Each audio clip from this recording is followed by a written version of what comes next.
cê tá. Hoje tem gigantes da colina. Tô na barreira, pode brotar. Traz a tua amiga vascaína, minha torcida. Por isso que eu faço questão. Eu sou Vasco, nasci em Vasco, vou morrer Vasco, amo Vasco e vou ser Vasco até o fim da minha vida. Tenho um prazer muito grande na derrota do Flamengo. Eu acho que a derrota do Flamengo tem mais prazer do que até o próprio ato sexual, sabe? Salve, salve, saudações cruzmaltinas a todos vocês, meus amigos e minhas amigas, conectados e ligados aqui no nosso canal de norte a sul, de leste a oeste. Sejam todos muito bem-vindos no canal Vascaíno desde sempre. Eu me chamo Álvaro Silva, estamos juntos para falar de algumas coisas importantes do nosso Vasco nessa fatídica segunda-feira, após mais uma vez o Vasco perder pelo verdadeiro entregador de paçocas, né? Agora o título, né, que era do Praxedes, foi para o Ryan, e também, é claro, né, pelo Varmengo, pelos vagabundos que trabalharam ontem, o próprio árbitro pilantra, enfim, isso aí todo mundo já sabe, já falamos demais disso aí ontem, já falaram demais disso aí ontem, hoje, nessa segunda-feira, né? Então olha só, primeira coisa, perdão um pouquinho por conta do horário, mas estamos aqui para falar do nosso Vasco nesse Expresso News. Eu peço perdão também que eu tô de chapéu hoje, gravei de boné esses últimos dias, com o meu cabelo tá grande, fica irritante, ó, pra vocês verem aqui, ó, ele fica grandezinho, né, aí começa a cair na minha cara, eu começo a gravar pra vocês e ele começa a cair, aí qualquer coisinha, tá vendo, eu tenho que ficar passando a mão na cara o tempo todo, alisando, igual uma donzela alisando o cabelo. Então, pra não perder minha paciência e também não ficar aí com essa poluição visual na sua tela, eu tô de chapeuzinho aqui, do Vascão, e vamos que vamos, né, meus amigos? Então, é o seguinte, né, vamos falar algumas situações importantes nesse vídeo de agora, então acompanhe nosso vídeo até o final. Deixe o seu like, se inscreva e também compartilhe o link do nosso vídeo, valeu? Bora lá que tá começando mais um Expresso News no canal Vascaíno desde sempre.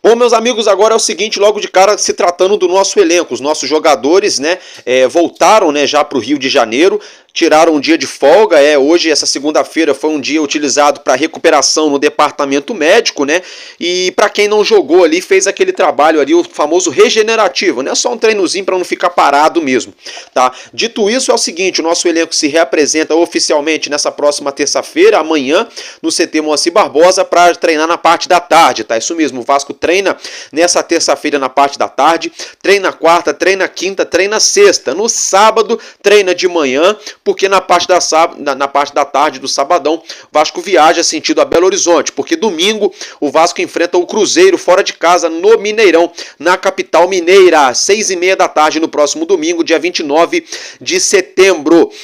Para essa partida contra o Cruzeiro teremos novidades no plural, né? O ex-treinador, né? Então treinador do Cruzeiro, Fernando Seabra, foi demitido após mais um resultado ruim ali, um empate com o Cuiabá, 0-0, isso acabou culminando com a demissão do treinador. Eu particularmente, se eu torcesse para o Cruzeiro, não concordaria com a demissão do treinador, porque tem jogadores ali superestimados que não estão jogando essa bola toda, aí bota a culpa no treinador, é sempre assim, né? Mas enfim, eu quero que se lasque, eu não tô nem aí, nem aqui, nem acolá, porque eu torço pro Vasco, né? Mas com a demissão do Fernando Seabra, quem assume aí o comando da equipe mineira é o Fernando Diniz, velho conhecido da torcida do Vasco. Ele já foi treinador do São Paulo, do Fluminense e do Vasco aqui no Rio de Janeiro, né? São Paulo é São Paulo, né? Mas aqui no Rio, do Fluminense e do Vasco, né? Melhor dizendo, reformulando, ele passou pelo Vasco naquela Série B e foi aí o atual campeão da Libertadores da América, né? Com o Fluminense, mas ele acabou sendo demitido após um péssimo início de campeonato brasileiro do Fluminense, que inclusive o Fluminense está colhendo esses frutos até agora, né? Ainda briga para não cair por conta do péssimo início da equipe tricolor. Fato é, Fernando Diniz estava sem clube, chegou a ser ventilado no Vasco, ainda bem que não veio para o Vasco e acertou com o Cruzeiro. Uma notícia boa é que o Vasco tem um bom retrospecto contra os times do Fernando Diniz.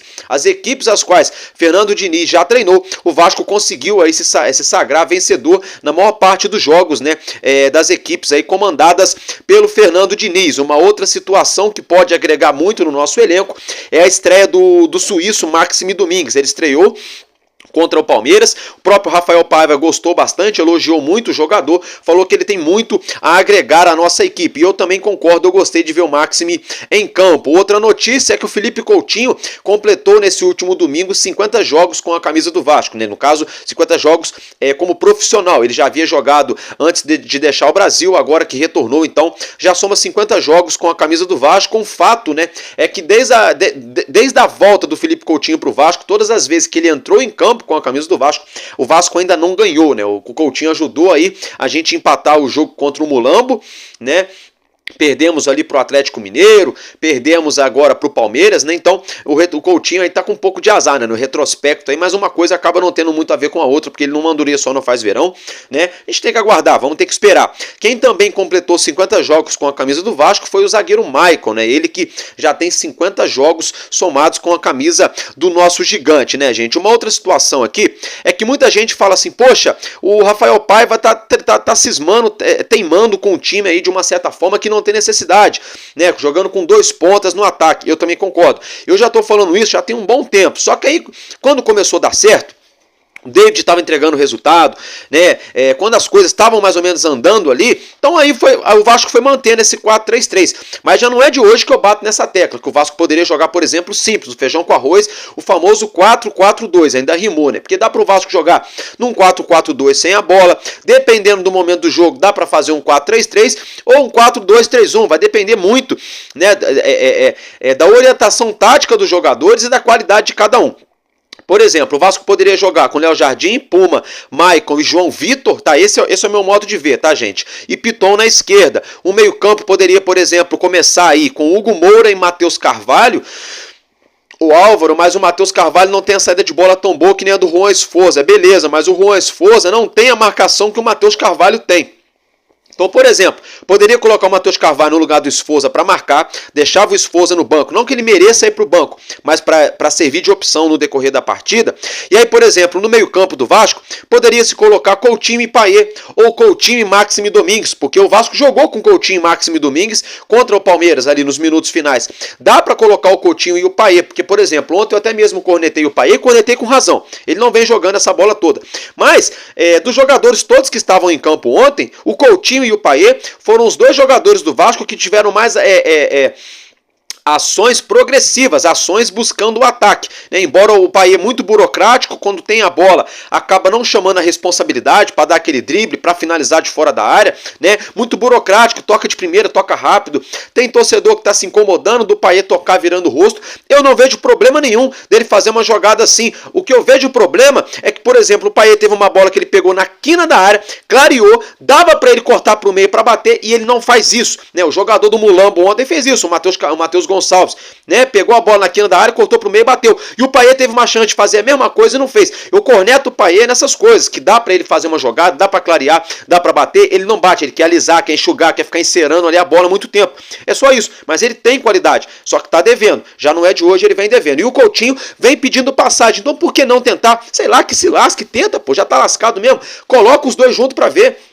Coutinho e Payet para ver o que dá aí, vai que dá certo, vai que, né? Se der errado também, seguinte, 30, 40 minutos de jogo, tira um dos 2 e bota um Maxime, sei lá, bota outro volante, bota o Juan Esforza, mas tem que tentar, a gente tem que tentar, até porque o Coutinho tá correndo muito mais, tá ajudando até a roubar bolas, a gente viu contra o Palmeiras aí ele marcando, ajudando, voltando para marcar, né? Então, se o Coutinho voltar para marcar, de repente dá para arriscar uma dessa aí, colocando ele junto com o Payet ou com o próprio Maxime Domingues, aí no ataque, bem simples, gente, na moral, 2 caras no ataque, deixa o Emerson jogando de falso 9, flutuando, deixa o Emerson Rodrigues livre no ataque. Ele joga pelo lado esquerdo, sabe jogar pelo lado direito e sabe finalizar. Deixa ele e o Verratti formando dupla de ataque ali e um meio campo com bastante qualidade, municiando esses 2 caras o tempo todo, ao invés de insistir naquela chatice de 4-3-3. Toda hora os pontas pegam a bola e colocam a bola na área. Quem tem que fazer esse papel é o lateral direito e o lateral esquerdo. E, por exemplo, se for para usar um cara só para colocar a bola na área, então por que não joga? Então faz logo 2 dobradinhas logo. Então tira esses caras aí, Ryan, David, tira esses caras do time, então entra num jogo com o seguinte, Leandrinho na defesa, Paulo Henrique na defesa ali, né, na parte da lateral, né? E quando o Vasco tiver a bola, Piton Piton de meia de ponta esquerda e o Puma Rodrigues de ponta direita. Eu sou muito mais deixar o Piton e o Puma Rodrigues, por exemplo, como alas nas pontas direita e esquerda, do que ficar insistindo em Ryan e David toda hora, porque o David já tem 5, 6 jogos que não arruma nada. Só fez aquele gol contra o Criciúma, que foi um golaço, mas não saiu daquilo. Até agora tá devendo e tá devendo muito. Bom, gente, essa é minha opinião aí, né, o que o Vasco poderia fazer, mas é claro, vamos ter que aguardar, e quem tá treinando, quem tá com a prancheta todo dia ali no CT, é o Rafael Paiva. Agora, falar com vocês aqui, são os próximos 5 jogos do Vasco, né? O próximo jogo do Vasco é no próximo domingo, dia 29 de setembro, no Mineirão, 6h30, 18h30 da noite, da tarde, ali pra noite, no próximo domingão, Cruzeiro e Vasco da Gama. Depois o Vasco volta pro Rio de Janeiro, porque o Vasco recebe o Juventude aqui no Rio, em São Januário, no dia 5 de outubro, 9 da noite, sabadão, né? Nos embalos de sábado à noite. Depois o Vasco enfrenta o São Paulo fora de casa, esse jogo pode inclusive ser no próprio Mané Garrincha, que o Vasco jogou ontem, a ver, vamos ter que aguardar, isso depende da diretoria do São Paulo. E aí depois teremos mais 2 jogos em casa, Vasco e Bahia, Vasco e Cuiabá. Então são nos próximos 5 jogos, o Vasco joga 3 jogos em São Januário, tá? 3 jogos em casa e 2 jogos fora, um contra o Cruzeiro e um contra o São Paulo. Diga-se de passagem que o jogo contra o Cruzeiro e contra o próprio São Paulo são confrontos diretos para quem tá sonhando ali com o Libertadores. Ficou um pouco mais distante. O Vasco agora estacionado nos 35 pontos, né? A gente vê aí 7 pontos só para o Z4, né? A diferença inverteu, né? Agora somos 10 pontos aí para sonhar com Libertadores e 7 do Z4, né? Antes estava ao contrário, estava 7 para sonhar com Libertadores e 10 do Z4, então por isso é muito importante o Vasco ganhar do Cruzeiro. O Cruzeiro vem em baixa, não vem jogando bem nem dentro nem fora de casa, muito pressionado, inclusive o zagueiro do Cruzeiro foi suspenso porque ele foi expulso, né? O João Marcelo foi expulso ontem contra o Cuiabá, não joga, né? O Cruzeiro vem aí tentando juntar os cacos para reencontrar o bom futebol, que na minha opinião estão criando uma crise desnecessária lá, né? Porque ano passado já classificaram para a Sul-Americana. E esse ano eles estão indo muito bem aí para um segundo ano aí de Série A, né? Na minha opinião, os caras estão achando que vão voltar do dia para noite aí, já virar um Palmeiras, né? É problema deles lá, é bom que eles fazem tudo errado, né? Que dá margem para o nosso Vasco brigar. Fato é que tem chance sim, tá? Dá para o Vasco brigar sim. E uma coisa muito importante, viu, seu Pedrinho? Melhor coisa que você fez, Pedrinho, foi colocar o jogo contra o Galo Mineiro aqui em São Januário, né? Porque a gente viu ontem o Galo Mineiro enfiando 3 no Bragantino pelo Campeonato Brasileiro e o Vasco perdendo, garfado, é claro, mas perdendo mais um jogo aí por erro, né? Por entrega de paçoca do nosso querido, né? O Cosme Damião, não, na verdade é o Ryan, né? Ryan aí, né? Enfim, brincadeiras à parte, se tratando de mando de campo, tá? Vocês viram a merda que é quando o Vasco vende o mando de campo? Não tem nada contra a galera lá de Brasília, tem muito vascaíno em Brasília. Brasília, o Planalto Central é muito Vasco, o Cerrado do nosso país é muito Vasco. Pô, bacana, o torcedor teve a oportunidade de ir lá, torcer, apoiar, legal. Só, até aí também. É muito bom até a página 2 vender mando de campo. Nada contra, gente, pelo amor de Deus, não me interpretem mal, viu? Nada contra aí a galera aí do Distrito Federal, a galera lá de Manaus, do Espírito Santo, dos lugares aos quais, as praças, né, as quais o Vasco vem jogando quando não joga em São Januário. Nada contra essa galera. Pelo amor de Deus. O que eu quero dizer que é o seguinte, o Vasco jogou ontem num campo neutro, contra o Palmeiras. O Vasco não teve o fator casa contra o Palmeiras. De que adianta o Vasco colocar mais de 62 mil pessoas lá no Mané Garrincha? O que adiantou? Não adiantou nada, porra. Porque se o jogo fosse no Maracanã, para 60 mil, era outra parada. Era outra parada, eu asseguro para vocês. Fosse no Maracanã. E se fosse em São Januário, aquele vagabundo do Rafael Klein teria dado pênalti pro Vasco. Se o jogo fosse em São Januário, teria dado o pênalti pro Vasco. Talvez, jogando na colina, o Ryan não dormisse no ponto também e não entregasse a bola. Não dá pra saber. Negócio de si é complicado. Se meu pai não conhecesse minha mãe, nem aqui eu estaria hoje. Mas a gente começa a fazer essas conjecturas. Então, assim, não vale a pena. Não vale a pena vender o Álvaro, mas a torcida compareceu do mesmo jeito.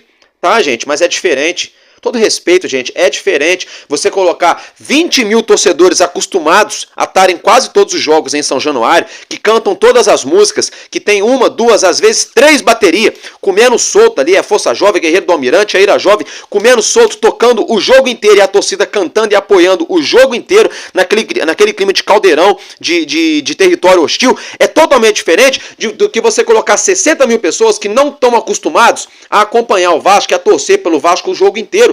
Vão cantar ali uma música e aí para.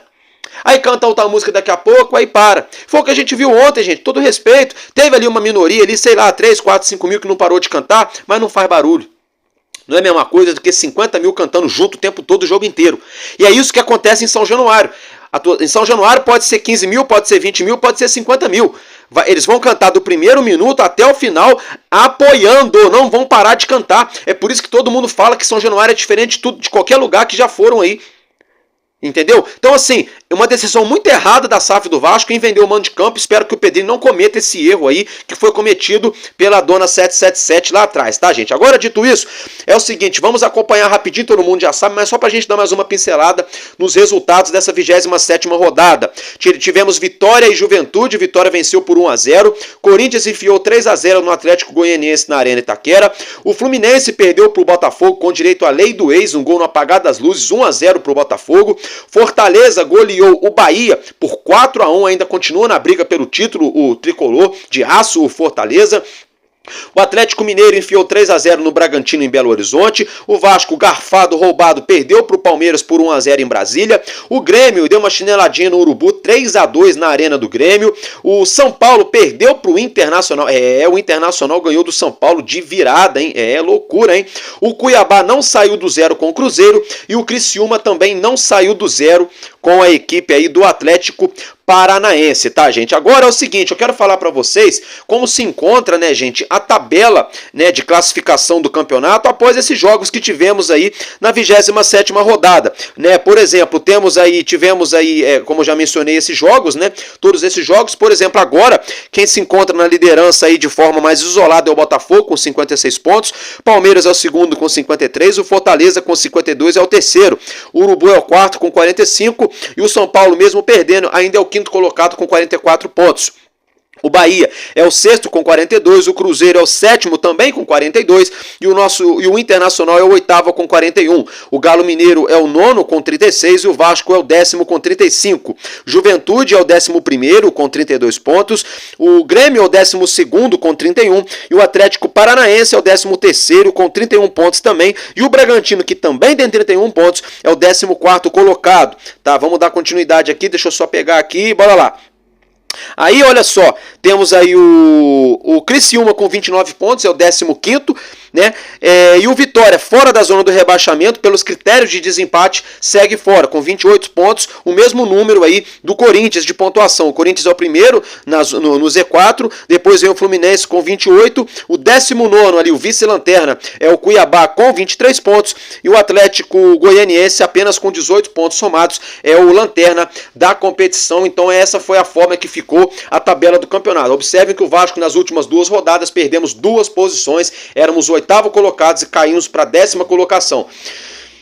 O Internacional, que vinha muito mal, conseguiu uma arrancada esplêndida, ganhando vários jogos aí dentro e fora de casa, né? E o Galo voltou a vencer também, com isso acende, né, mais uma vez o alerta no Vasco. A gente precisa se reencontrar com a vitória e dá para ganhar do Cruzeiro, viu? Não tem nem um bicho de 7 cabeças lá em Belo Horizonte não, tá, gente? Agora deixa eu falar com vocês aqui sobre a SAF, né? O Jorginho, né? Jorginho, ex-lateral, né? Jogou no Vasco, jogou no Mulambo, jogou na seleção brasileira, foi treinador do Vasco aí quando a gente ganhou aquele bicampeonato carioca em 2016. Enfim, fato é que ele agora é treinador do Curitiba, né? Ele enfrentou ali a equipe do Ituano, né? E coisa e tal.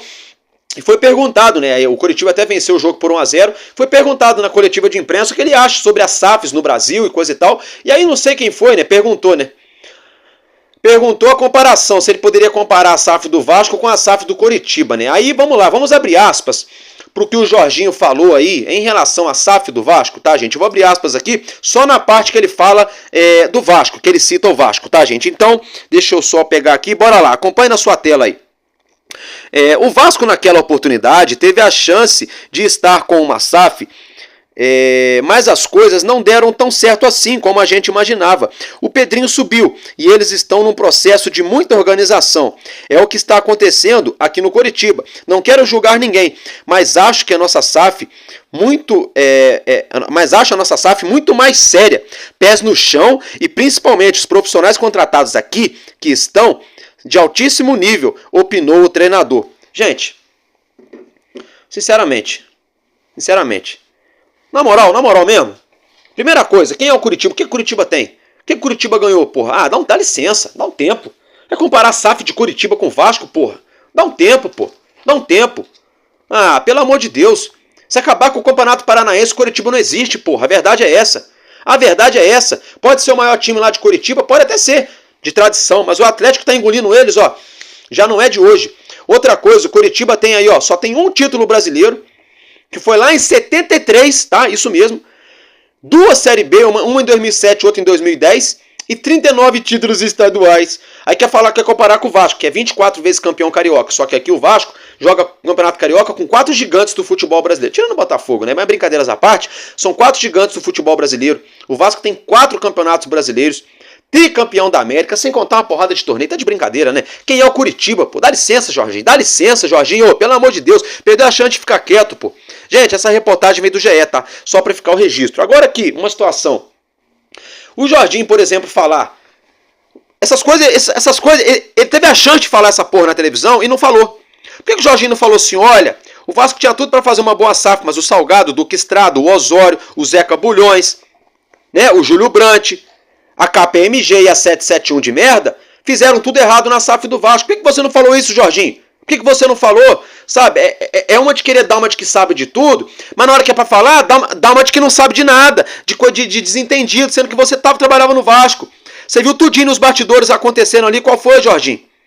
Aí agora quer vir dizer que a SAF do Coritiba é mais organizada, é mais séria, profissionais de mais qualidade. Então gente, o Jorginho, com outras palavras, ele tentou passar um pano ali dizendo que o Pedrinho tá fazendo um bom trabalho, mas já diminuiu o Vasco, a SAF do Vasco. Pelo amor de Deus. Gente, para começo de conversa, o que a 777 fez no Vasco não foi nenhuma SAF. Não foi Sociedade Anônima do Futebol. Foi Patifaria Anônima do Futebol. Foi uma PAF. Não foi uma SAF que a 777 fez no Vasco com o Jorge Salgado. Foi uma PAF. Uma Patifaria Anônima do Futebol. Não tem nem como comparar aquilo que fizeram aqui no Vasco com qualquer outra SAF. Tá? E outra coisa, depois que o Pedrinho assumiu, a SAF do Vasco passou a ser séria, passou a ser competente, sim. Tá, Jorge? Então presta atenção. Vai cuidar do Curitiba, tá jogando a Série B aí, pô. Dá licença, pô. Quem é Curitiba na Feira do Pão? Ah, pelo amor de Deus. Gente, desculpa, eu tive que falar isso, porque tem muita gente achando bonito esse discurso do Jorginho pra diminuir o Vasco. Tá? Só que as pessoas têm que pontuar. O que aconteceu de errado no Vasco foi por culpa do Salgado, Júlio Brant, Zeca Bulhões, Duque Estrada e mais aquela cambada de vagabundo que estavam enfiados dentro do Vasco. A KPMG e a 771 Partners de merda. É isso que tem que ser falado que ninguém fala. Nada a ver o bumbum com as calças, não. Trazer o assunto lá de trás pra agora. Porque quem tá administrando agora é outro CEO, é outro CFO, é outro presidente, é outra história, porra. Dá licença. Vai falar de Curitiba lá em Curitiba, pô. Quem é o Curitiba? Pelo amor de Deus. Tá, gente? Então, nesse primeiro momento é isso que eu tinha pra falar pra vocês. Mais tarde a gente brota no Madruga Vasco, daquele pique. Tamo junto, porque enquanto houver um coração infantil, nosso Vasco da Gama será imortal. Vascaíno desde sempre. Valeu e é nóis. Vasco!